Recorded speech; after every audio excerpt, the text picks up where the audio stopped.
Welcome to Keep Traveling Your African Story, the only podcast that shares the real voices and journeys shaping African tourism. I'm your host, Rael Zeev, and I've been part of the African tourism industry for over 20 years. Through my inbound tour operation, Keep Traveling, I've had the privilege of connecting travelers from all around the world with the magic of Africa. This podcast is my way of opening that world up to you, a place to learn about the people, properties, and opportunities that make travel across this continent so very special. As part of my ongoing podcast with the group Seolo Africa, I have the pleasure of introducing Marli Muller, who's the GM at Rhino Post and Plains Camp.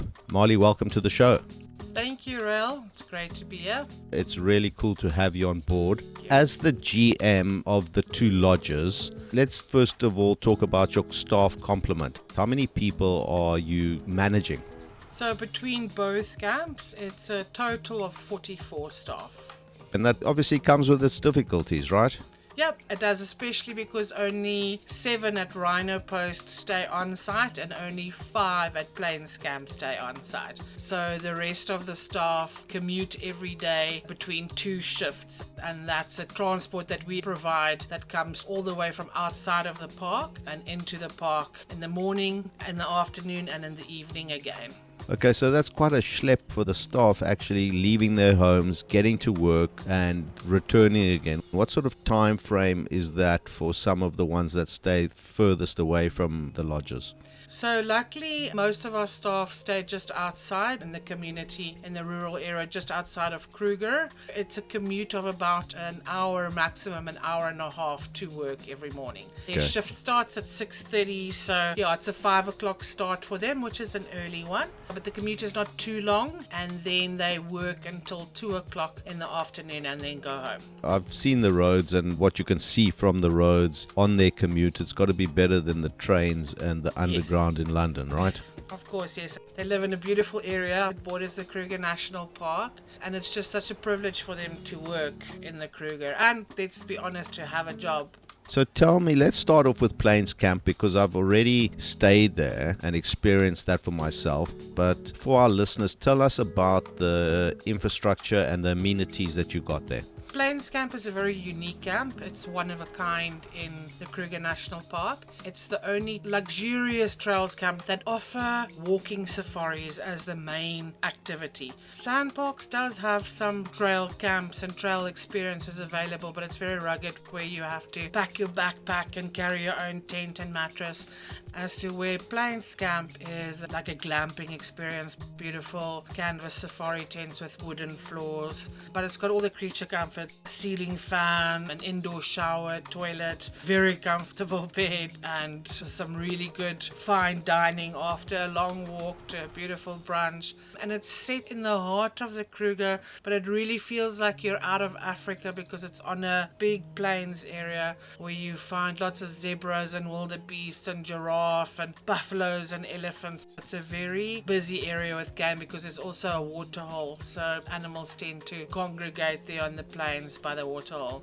I can attest to the accommodation was really very comfortable, slept like a log there, so that's a good thing. Your staff were unbelievable, and having only 8 people at the lodge is obviously quite easy to manage, Marli, but at the same time you're turning over people every day, 4 going in, 4 going out, that type of thing, right? Yeah, so with Plains Camp, it's a maximum of 8 guests that stay. So there are only 4 tents, which makes it a very exclusive and intimate experience. It is a minimum of a 2-night stay because of the trail experience and for our guests to feel settled in and not rushed after their first morning safari and having to eat and then get out. And also just the whole trails experience, it also helps you to bond with the group better and with safety briefings and things that you see on a walk and experiences that you have.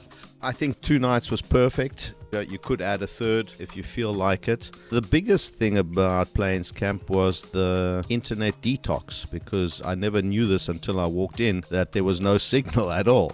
I think having that internet detox was great.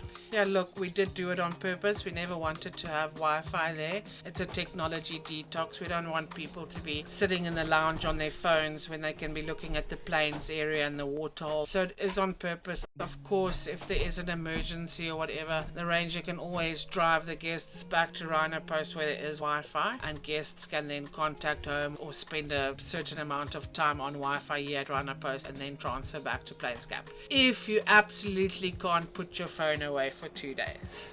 No, listen, I can, and I did, and it was great, and it just goes to show that we can survive without the internet, so that was great. I must say the food was awesome, and a very different experience just having the maximum of 8 people, because you have to talk to everybody, you have to get on. It was a really nice time at Plains Camp. Thank you for that. Let's move on to Rhino Post, and tell us a little bit about the amenities and the room structure that you've got going here. So at Rhino Post we have 8 bush suites, so we sleep a maximum of 16. Also a very exclusive experience, small, intimate, and the rooms are designed in a very natural way using all natural elements.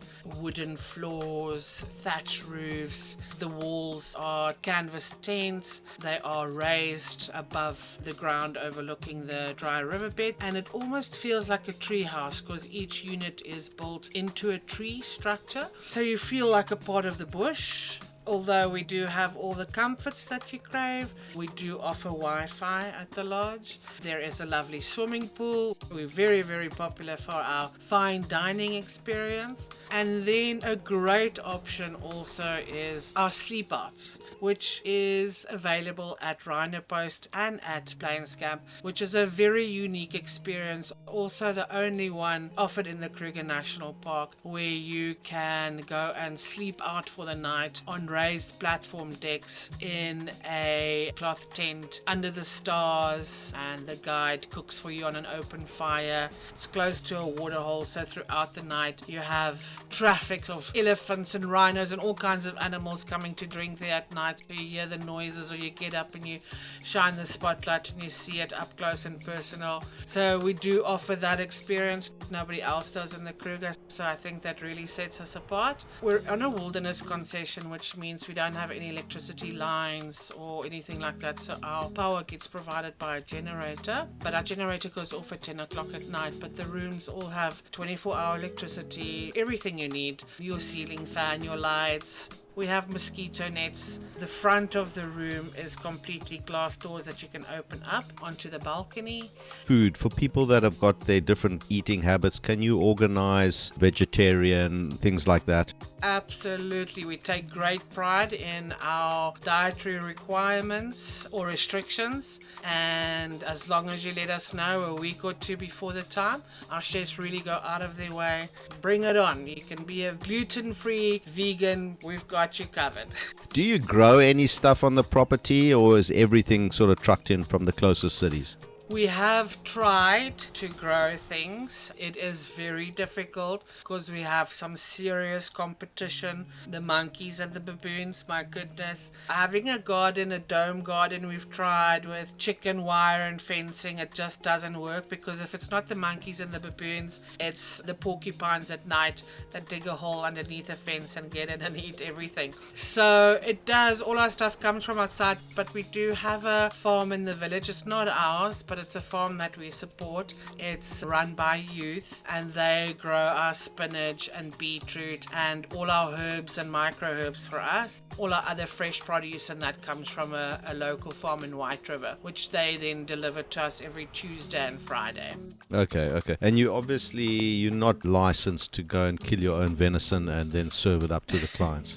No, we're not. No hunting allowed, but we do have a butcher that has a license and that can buy venison meat from hunting farms in the area. Not in this area, but outside of the Kruger, in Mpumalanga. As general manager, when you got new guests coming for the first time and you don't know whether they've been to Africa before, how do you make them really feel at home once they arrive? I would say it's our staff that make our guests feel very welcome. We always on a first name basis with our guests. That's one information we like to ask the agent, so that when you arrive, walk you in from the car park, have a conversation, make sure before you even go to your room that we know exactly what you need, what you expect. If you're requesting a private dinner, we really try and be personal and be there for you. We don't want to be in your face. We offer our guests a 5-star experience, and it's very personal. Always tell all the guests that I meet, please, if there's anything that you're not pleased with, just give me a shout. And we really do go out of our way, like small things. Say, for instance, there's a certain coffee that a guest wants and we don't have it. I will send someone on a 2.5-hour journey to Nelspruit to go and get you your coffee. That's the kind of service we have. That's excellent. So when those guests leave, what do you think they rave about and tell their friends about? So most of our great feedback, as you'll see on TripAdvisor, and that it's an overall experience, but the number one mention is always how amazing our staff is. And we completely take pride in the feedback that we get from our guests with regards to our staff and the way our staff treated our guests. And then of course it's our amazing ranges and then the delicious food. So with that staff, you've got to take everything as a huge compliment, because you're the manager, you're managing these people. That's kudos to you, by the way, that everyone goes away saying how fantastic the staff were, because you're the one marshalling them. Thank you very much. It's hard for me to take compliments when I have such a great team, because it's definitely a team effort. Most of us have been here for over 15 years. I've been here for 18 years. We have about 10 staff members that have been here for 20 years. And then the rest have probably been here for over 10 years. So we're a well-oiled machine, and we're family, and we're a team. Wherever there's something short in that particular department, the other one jumps in. That's what makes it work so great, is our teamwork.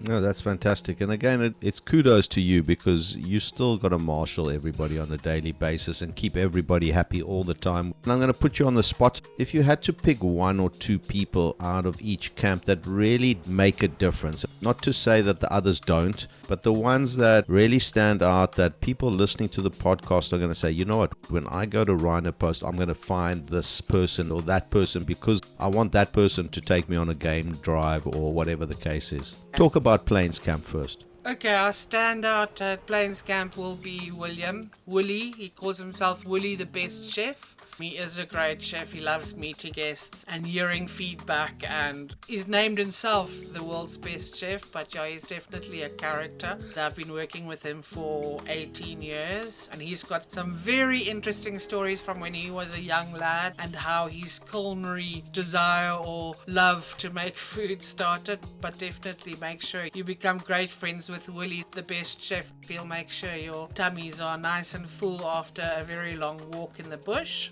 And then at Rhino Post, it's a tough one. My whole team is amazing and I love them very much. But for me, if I can be cheeky and choose 2 so that I'm not thrown in a hole or get angry staff members giving me the evil eye when I walk past, it would be Sorta. She is our senior guide, and she's just grown so much over the last 20 years. I've had the privilege of working with her for 18. Sorry, I keep on saying 18 because that's how long I've been here. But Sorta was here even before I was. And she started off as a cleaner, and she just worked her way up through the ranks, from cleaner to scullery to room attendant to waiter to head waiter to junior guide. And she is now our senior guide. So very proud of her. And then my other golden girl, which everyone will meet when they visit, is Cindy. She is our evening hostess and our duty manager in the evenings. She is just an African queen, so well spoken, so beautiful, and also has been working here for 22 years. She was here from day one, also started off as a cleaner and just worked her way up and is now one of our managers, and just such a beautiful soul, such a beautiful smile, and just so kind.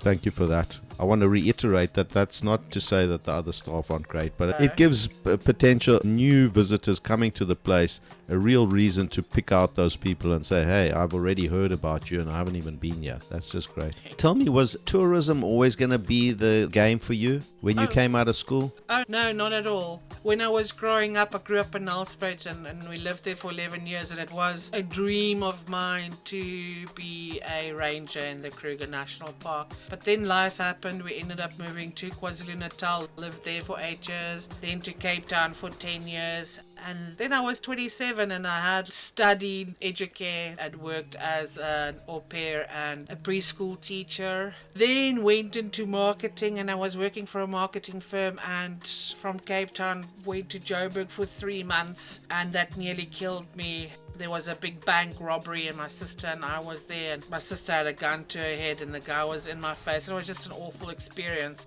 After that, ended up going to Thailand on a sabbatical with my mom and my sister, and then I decided on the last night we were there sitting on the beach, I'm not coming back to South Africa, I'm going to stay in Thailand. And my mom said to me, no, I'm not leaving my baby here. I want you to sit and think of when you were a young girl. What was your dream? And I said to her, my dream was to be a ranger in the Kruger National Park. That's not going to happen at the age of 27. And she said, absolutely, yes it is. We can make it happen. And so came back to South Africa and I went on a guiding course, qualified as a guide, and then it just so happened that a very unique story that Nikki and Gerrit, the managers, were desperate to find someone to stand in for them to go on holiday, as their usual person let them down last minute. The person that I was training with said, well, I know this girl Marley, she's got this experience and that experience, she can come and stand in for a month for you while you guys go on holiday. And off they went. I came and stayed here for a month and I was like, oh my goodness, this is a dream come true.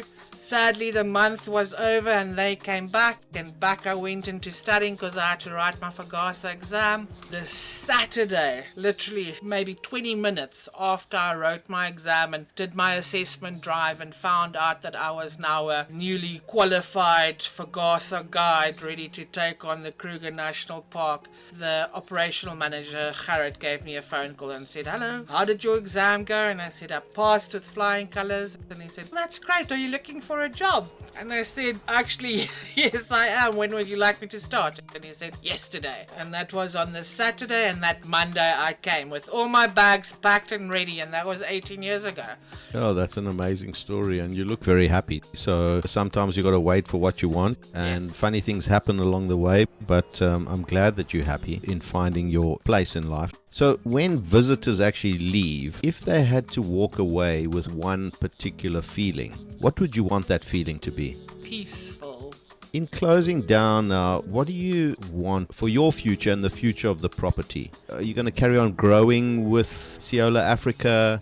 I would love to stay right here where I am. It's just such a beautiful, blessed life. That's what I wish for, and for every single staff member that is here.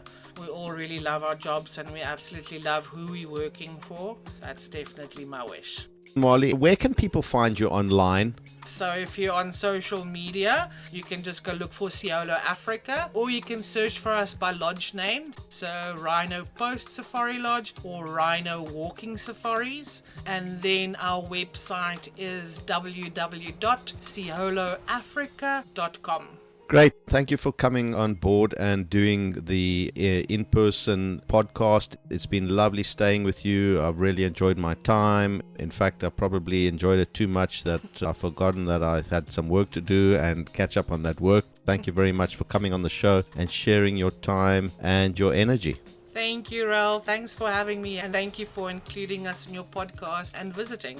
It's my pleasure. Thank you, Marli Muller, for sharing your story and for everything you're doing to grow African tourism. Don't forget, every week we feature fantastic prize giveaways from some of Africa's most beautiful lodges, camps and travel partners. You could win an unforgettable getaway just by listening, subscribing or visiting keeptraveling.africa/podcast. To enter or to read more about today's guest, head over to our website or follow Keep Traveling on social media for the latest episodes, stories and travel inspiration. I'm Rael Zeev, and this has been Keep Traveling, your African story. Remember, a few years from now, you won't remember how much it cost you, but you will still remember the memories you made. Keep traveling.